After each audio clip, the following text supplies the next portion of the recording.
el factor principal en todos los planes futuros.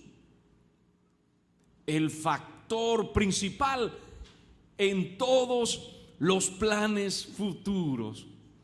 No es tu astucia, no es tu optimismo, ni tu fuerza, ni tus conexiones sociales, no es tu dinero, no es tu sabia planificación.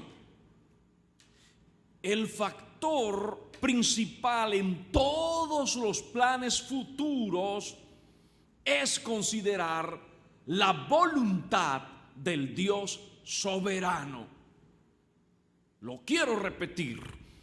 El factor principal en todos los planes futuros es considerar la voluntad del Dios soberano. La Biblia dice en Santiago capítulo 4, versículo 15, más bien debieran decir: si el Señor quiere, viviremos y haremos esto o aquello en el año 2022, en cualquier año de nuestra vida, en cualquier temporada de nuestras vidas. Más bien debieran decir: si el Señor quiere, viviremos y haremos esto o aquello. ¿Cuál es el contexto de esta consideración? ¿Cuál es el contexto de tener en cuenta la voluntad del Dios soberano para proyectarnos, para trabajar, para soñar, para pensar en cosas grandes, para arribar en este nuevo año con nuestros proyectos y nuestros planes extraordinarios? Lo encontramos en Santiago 4, versículos 13 y los sucesivos, que nos dicen: ahora escuchen esto. Ustedes que dicen: hoy o mañana iremos a tal o cual ciudad, pasaremos allí un año, haremos negocios y ganaremos dinero. Y eso que ni siquiera saben qué sucederá mañana. ¿Qué es su vida? ¿Qué es su vida? Ustedes son como la niebla que aparece por un momento y luego se desvanece. Más bien, debieran decir: si el Señor quiere, viviremos y haremos esto o aquello. Pero ahora se jactan en sus fanfarronerías. Toda esta jactancia es mala. Así que comete pecado todo el que sabe hacer el bien y no lo hace. Lo que hay detrás de la arrogancia que encontramos en este pasaje es la riqueza, los planes de viajar y el deseo de hacer negocios y ganar dinero. Esto sugiere que estos cristianos a los cuales les escribe Santiago son un grupo de personas con privilegios socioeconómicos, según podemos ver en los versículos 13 y 16. Creo que de alguna forma esto nos sucede a nosotros. Tenemos un gran potencial, dones, talentos, oportunidades, conocimientos, conexiones increíbles, y en algún momento caemos en las trampas de la arrogancia y pensamos que todo lo podemos lograr, que nos podemos comer el mundo, que podemos aprovechar todas las oportunidades y que en efecto no hay nada imposible para nosotros. Pero debemos detenernos y entender que Santiago en el versículo 14 nos habla de una forma enérgica, porque cuando estamos saturados de nuestros sueños y proyectos, perdemos la perspectiva cristiana, según podemos ver, repito, en este versículo 14, que la vida nuestra es débil, es frágil. Y quiero volver a leer este versículo 14 que dice: y eso que ni siquiera saben qué sucederá mañana para que estén planeando grandes cosas. Y eso que ni siquiera saben qué sucederá mañana para que estén soñando con más dinero, con sueños, con un nuevo proyecto de vida, para que estén soñando con otros estudios, para que estén soñando con cosas maravillosas en su familia. Podemos soñar todas estas cosas, pero no podemos olvidar que no tenemos en nuestras manos el futuro. No dominamos el futuro, no dominamos la circunstancia. Y debemos entender también que nuestra vida es como la niebla. ¿Qué es su vida? ¿Qué es nuestra vida en este 2022 y en cualquier año, en cualquier temporada de nuestra vida? ¿Qué es nuestra existencia? Es como la niebla, que aparece por un momento y luego se desvanece. Así que el factor más importante en los planes futuros no es creernos fuertes, porque realmente no somos fuertes. El mundo entero tembló durante estos 2 años pasados con el coronavirus. Vimos la muerte cerca, vimos gente abrumada. Así que nuestra vida realmente es frágil, somos pasajeros en esta tierra. Dice el Salmo 90 que el Señor es el refugio, generación tras generación, de los que confían en Él. Y que Él siempre ha sido y siempre será. Dios permanece en el tiempo inconmovible. Seguirá siendo fiel, todopoderoso, bueno, con propósito, seguirá siendo soberano. Y puedo notar un tercer aspecto en este versículo 15, que es mi texto principal. Y es que Santiago nos anima a hacer los planes reconociendo la providencia y la soberanía de Dios. Regrese al versículo 15, por favor. Más bien deberían decir: si el Señor quiere, viviremos y haremos esto o aquello. Soñemos, pensemos en grande, planeemos grandes cosas con nuestros estudios, sigamos estudiando. Planeemos grandes cosas con nuestra finanza, con nuestra familia, con el futuro de nuestros hijos, con nuestro matrimonio.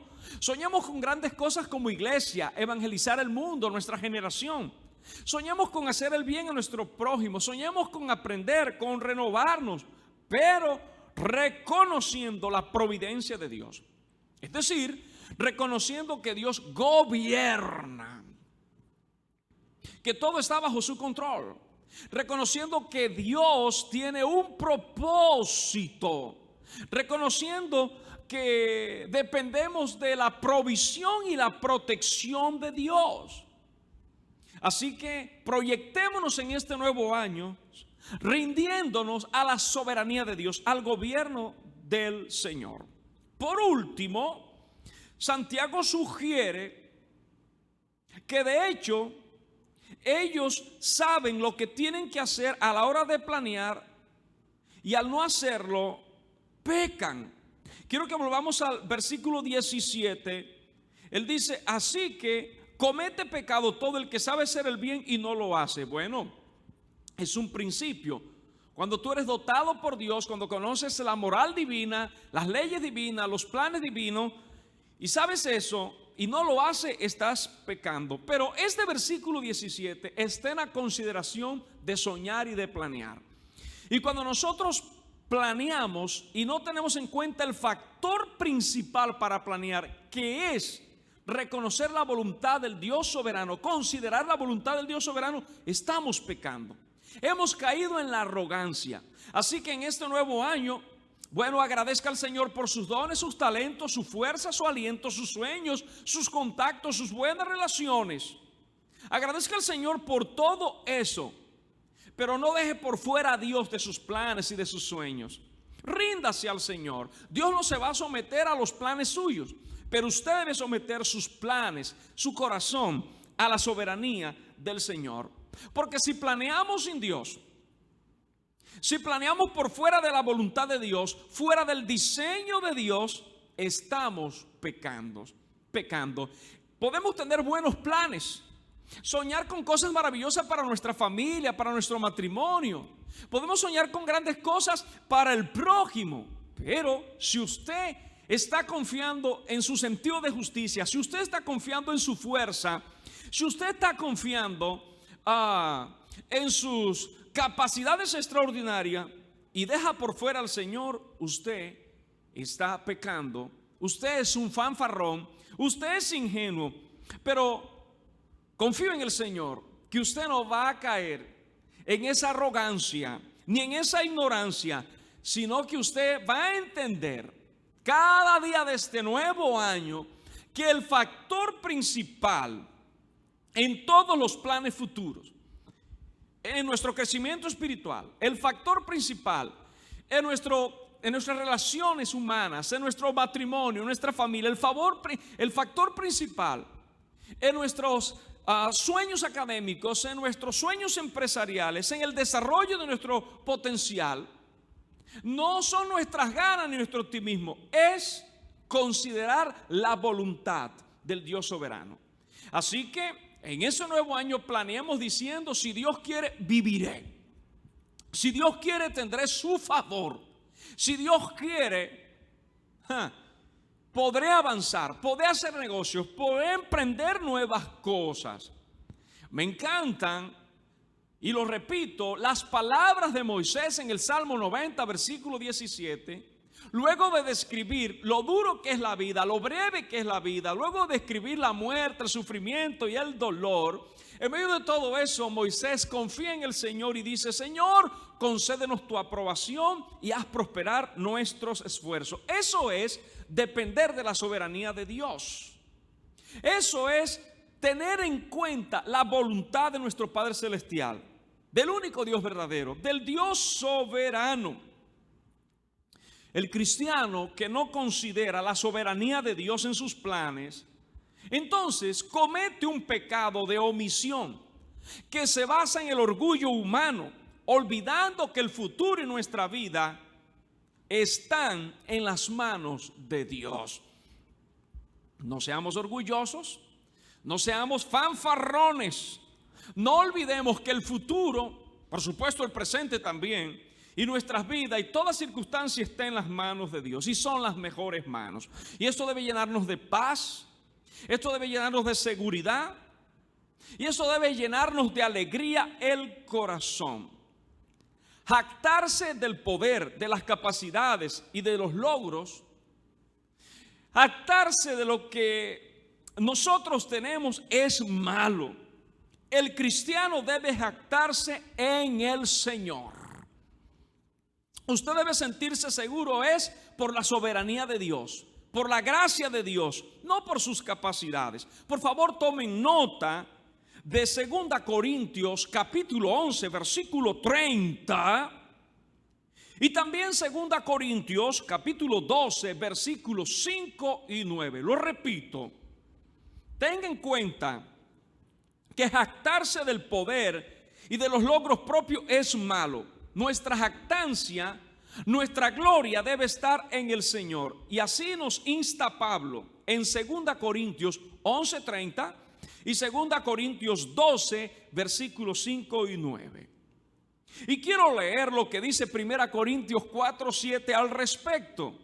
Porque, ¿qué tienes que no recibiste? Wow, ¿cómo nos habla el Señor en ese nuevo año? ¿Qué tienes que no recibiste? Y si lo recibiste, ¿por qué te jactas como si no lo hubieras recibido?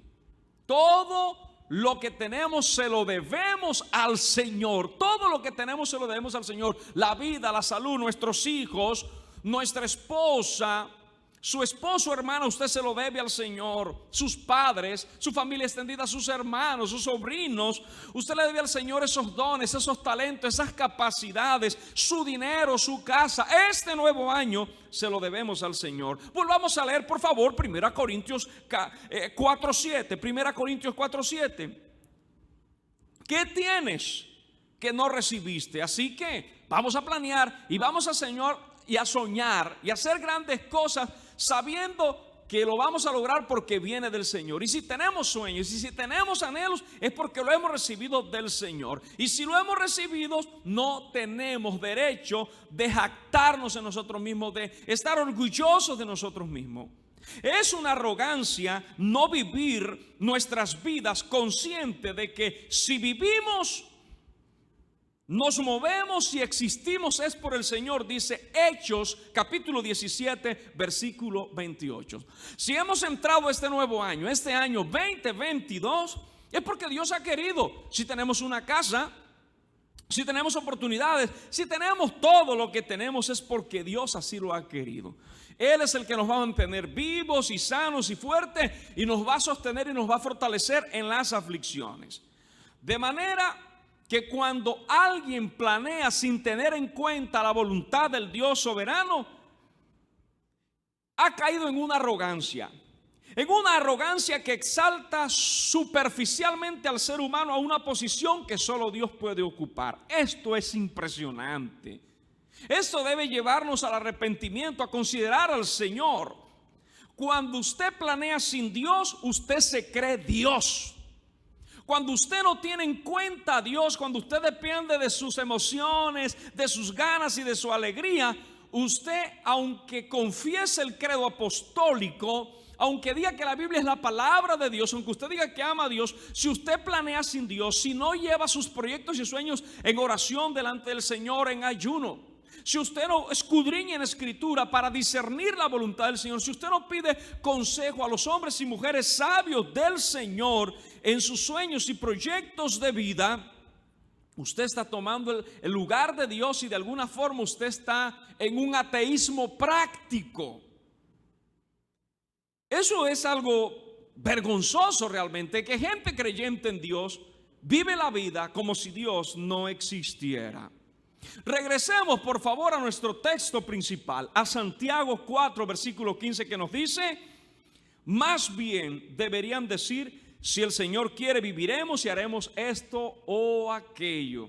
Así que en vez de ser arrogantes y de ser sobrados de confianza por nuestras grandes capacidades, nuestros sueños o nuestras conexiones, más bien debemos decir: si el Señor quiere, compraré la casa. Si el Señor quiere, ingresaré a la universidad. Si el Señor quiere, me casaré. Si el Señor quiere, tendré un hijo. Si el Señor quiere, haré dinero. Si el Señor quiere, montaré esta empresa. Si el Señor quiere, le serviré en este ministerio. Y quiero finalizar mi primer mensaje de este año 2022 mostrándote un ejemplo de cómo se hace esto. Ve por favor al libro de Nehemías capítulo 1. Y solo quiero que mires el versículo 11. Después de contarte que Nehemías era un extraordinario estadista, un hombre de fe, un hombre con poder en medio del imperio medo-persa. Supo que su ciudad, Jerusalén, la ciudad de sus antepasados, estaba en ruinas, en miseria, su pueblo en afrenta, y que uno de estos reyes medo-persa había dicho que jamás Jerusalén sería reconstruida. Pero Nehemías estaba quebrantado por la realidad de su ciudad y de su pueblo. Así que oró al Señor, entró a ayunar y a buscar la guía del Señor. Tuvo en cuenta la voluntad del Dios soberano, del Dios de los cielos, del Dios que está encima de todo. Y Nehemías no dijo: voy a hablar con el rey Artajerjes, voy a mover mis influencias políticas. No, él antes de hablar con el rey, antes de usar su conexión política, antes de usar sus habilidades de estadista, fue a ayunar, a orar, a confesar sus pecados delante del Señor, a buscar el rostro del Señor. Así de simple y de sencillo. Y cuando hacemos esto, encontramos cosas poderosas.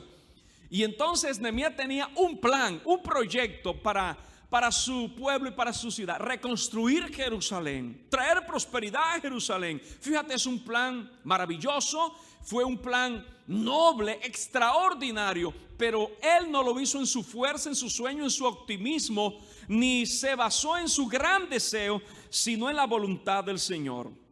Y leamos este versículo 11 de Nehemías 1, que nos dice lo que expresó en oración Nehemías: oh Señor, te suplico que oigas mi oración. Escucha las oraciones de aquellos quienes nos deleitamos en darte honra. Eso es clave para planear, que lo que hagamos sea para gloria de Dios, para darle honra al Señor. Y él sigue diciendo: te suplico Subraye lo que viene, por favor. Te suplico que hoy me concedas éxito y hagas que el rey me dé su favor. Pon en su corazón el deseo de ser bondadoso conmigo. Y en esos días yo era el copero del rey. Fíjate esto. Aquí está Nehemías. No se basa en su poder político, ni en su dinero, ni en que es el hombre de confianza del rey Artajerjes. Él va a la presencia del Señor. Él entiende que el factor principal en todos los planes futuros es considerar la voluntad del Dios soberano. Mira, en ese versículo 11 tú notas cómo él entiende que Dios está encima de la realidad de Jerusalén, de sus problemas, de sus sueños, de su anhelo. Está encima de ese emperador medo-persa poderosísimo. Y entonces dice: escucha mi oración porque me deleito en ti. Te suplico que me concedas éxito y hagas que el rey me dé su favor. Pon en su corazón, esto es increíble, pon en su corazón el deseo de ser bondadoso conmigo. Y bueno, lo que tú puedes leer en los capítulos que siguen del 1 de Nehemías es que Dios le concedió éxito a Nehemías, le dio gracia delante del rey. El rey le dio protección, le dio dinero, se reconstruyó Jerusalén, hubo reformas espirituales, sociales y políticas. Y Nehemías junto al pastor Esdras, al sacerdote Esdras, trajeron un gran avivamiento sobre la nación, trajeron gran bendición sobre la nación. ¿Por qué? Porque él y como todos los siervos de Dios entendió que el factor principal en todos los planes futuros es considerar la voluntad del Dios soberano. ¿Quieres éxito en tus planes? ¿Quieres tener fuerza para los momentos difíciles? ¿Quieres tener paz? ¿Quieres tener la bendición del Señor? Busca su rostro. Este es un año para que ayunes. Es un año para que ores, para que te congregues, para que busques el rostro de Dios en la meditación de la palabra. Es un año para postrarte delante del Señor y decirle: aquí estoy. Aquí están mis dones, mis talentos, mis sueños, y reconozco que todo lo que soy te lo debo a ti, mi familia, mi casa, todo te lo debo a ti, Señor. Así quiero terminar. La actitud verdaderamente cristiana no es vivir paralizados por el miedo a la incertidumbre del futuro. Nuestra actitud frente a estos 2 años de pandemia no es estar paralizado. Nuestra actitud ante la incertidumbre del futuro no es tener miedo, no, es dejar ese miedo en manos del Señor, con todos nuestros planes, contento de que si no se lleva a cabo nuestros planes, esa fue la voluntad de Dios, que es buena, agradable y perfecta. Pero también saber que si Dios nos concede éxito y nos concederá éxito en muchos de nuestros planes, no nos olvidaremos de nuestro Señor, sino que le buscaremos, y todo lo que hagamos será para mostrar al Señor Jesucristo y para traer más gloria a su nombre. El que no tiene esto presente es culpable de presunción, de omisión, y traerá ruina a su vida. Que en este nuevo año Dios bendiga tus sueños y proyectos, porque entiendes que el factor principal en los planes futuros es considerar la voluntad del Señor.